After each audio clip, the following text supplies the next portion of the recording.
ktorí stavajú po Slovensku tých hnusných odporných turulov, tých maďarských papagajov. A keď my staviame symbol kresťanstva, tak sme opľúvaní a sme obviňovaní, že robíme niečo pompezné, robíme niečo zlé. Nikoho s nimi nechceme urážať. Nikoho sa nechceme dotknúť. Chceme len ukázať celému svetu, celej Európe, že toto je naša zem, toto je naša hruda, slovenská hruda, ktorú si nedáme, nikomu nedáme. Viete, my sa nepokloníme a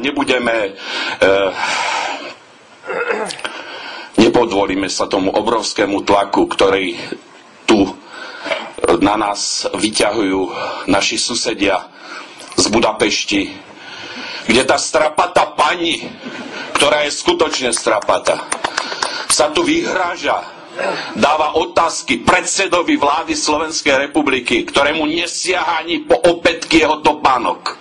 Jedna chudera.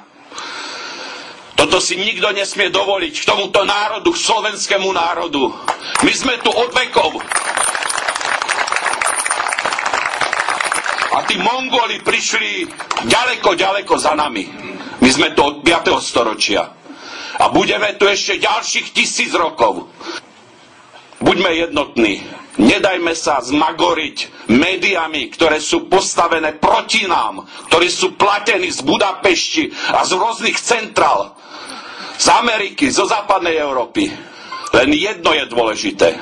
Buďme jednotní a tento dvojkríž nech nás zjednocuje.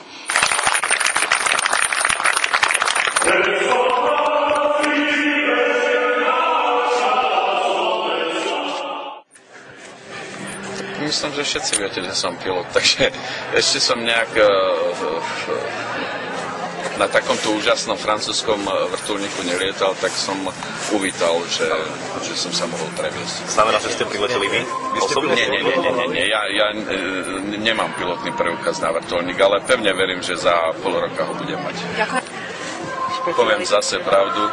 Tu mama môjho priateľa a predsedu krajského, pani Korbová, ma privítala rybezlovým vínom. Veľmi dobrým rybezlovým vínom. Ďakujem vám.